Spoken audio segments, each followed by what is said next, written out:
सर्वमंगल मांगल्ये शिवे सर्वार्थ साधिके शरण्ये त्र्यंबके गौरी नारायणी नमोस्तुते।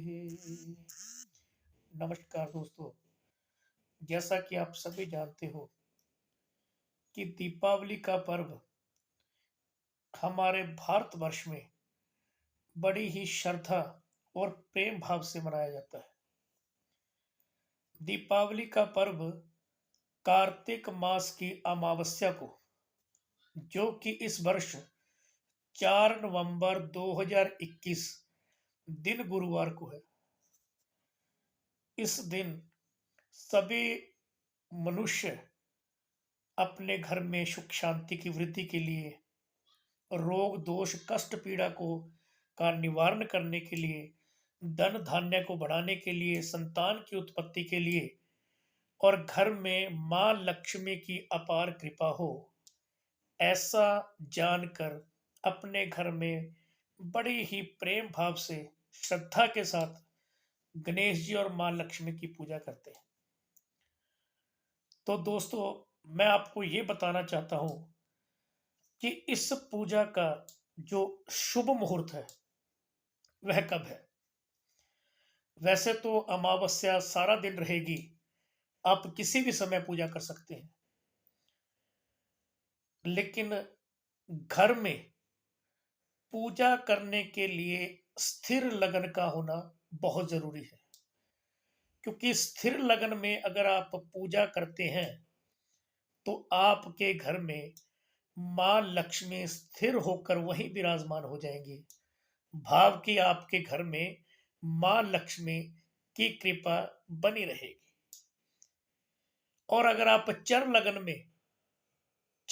में अगर आप पूजा करते हैं तो कहते हैं कि चर लगन जो होता है वो चलायमान होता है, कि आप मां लक्ष्मी की पूजा करेंगे और मां लक्ष्मी अपने एक घर से दूसरे घर की तरफ चलायमान हो जाएगी। तो इसलिए दोस्तों, इस दीपावली को अपने घर में पूजा करने का जो शुभ समय है वह वृक्ष लगन माना गया है। तो 4 नवंबर को जो वृक्ष लगन है वह शाम को 6:06 से लेके 8 बजे तक वृक्ष लगन रहेगा। पूजा का विशेष मुहूर्त 6:06 से लेके रात्रि 8 बजे तक। इस मुहूर्त में आप मां लक्ष्मी, गणपति जी महाराज और कुबेर जी की पूजा करें, जिससे आपके घर में धन धान्य सुख समृद्धि और मां लक्ष्मी की अपार कृपा आपके ऊपर बनी रहेगी। अब कुछ लोग कहते हैं कि इस दिन क्या करना चाहिए और क्या नहीं करना चाहिए। सबसे पहले जो कि बहुत ही इंपॉर्टेंट चीज है वह है कि आप अपने घर में अपने से बड़ों का अपमान ना करें। दूसरी, कि इस दिन आपके घर में अगर कोई भी भिखारी, कोई भी बुढ़ा, कोई भी गरीब व्यापारी, कोई भी गरीब आदमी आपके घर में कुछ मांगने के लिए आता है तो उसे कुछ ना कुछ अवश्य दें। क्योंकि क्या पता कि मां लक्ष्मी खुद उसका रूप लेकर आपके घर में आई हो। सबसे इंपॉर्टेंट चीज कि किसी भी भिखारी को अपने घर से खाली नहीं जाने देना। और अपने घर को साफ सुथरा रखना, क्योंकि जिस घर में साफ सुथरा होगा, जो घर साफ सुथरा होगा, सफाई होगी, मां लक्ष्मी वहीं पर विराजमान होती है। कुछ लोग कहते हैं कि हम बहुत श्रद्धा के साथ पूजा करते हैं लेकिन हमें उसका कोई फल नहीं मिलता। उसके लिए दोस्तों सबसे महत्वपूर्ण उपाय बता रहा हूं, और बिल्कुल छोटा सा उपाय है कि आप जिस झाड़ू से अपने घर की सफाई करते हो उस झाड़ू को दीपावली के दिन सफाई करने के उपरांत छुपा कर रख दो और किसी को नहीं बताना कि वो झाड़ू हमने कहा रखा हुआ है। ऐसा करने से माँ लक्ष्मी की कृपा आपके ऊपर होती है, क्योंकि झाड़ू में लक्ष्मी का वास होता है। एक चीज और, किसी भी देवी देवता की हम अगर पूजा करते हैं तो उन्हें तुलसी बहुत पसंद आती है, लेकिन दुर्गा माता लेकिन लक्ष्मी माता की पूजा के अंदर आपने तुलसी का इस्तेमाल नहीं करना। तुलसी का इस्तेमाल आपने नहीं करना, क्योंकि तुलसी भगवान विष्णु का जो द्वितीय स्वरूप शालिग्राम है, उसकी पत्नी है।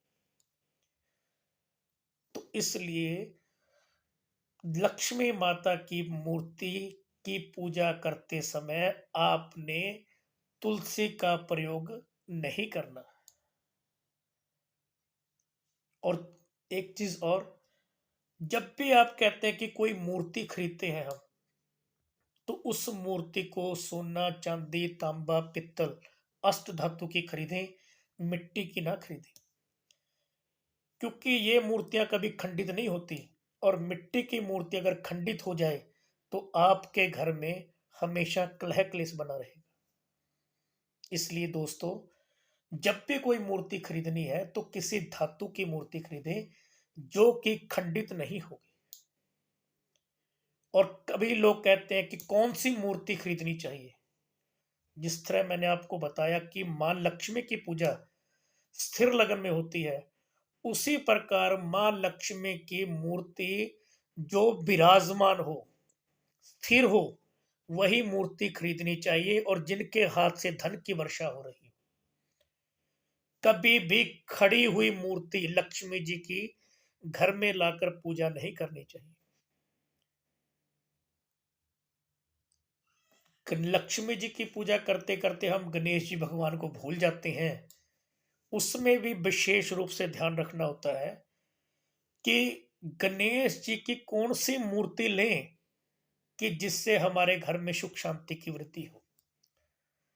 तो कहते हैं कि गणेश जी की जो सूंड है वो लेफ्ट साइड में अगर होगी, गणेश जी की जो सूंड है अगर वो लेफ्ट साइड में घूमी हुई होगी तो उसे सिद्धि विनायक गणेश जी कहते हैं।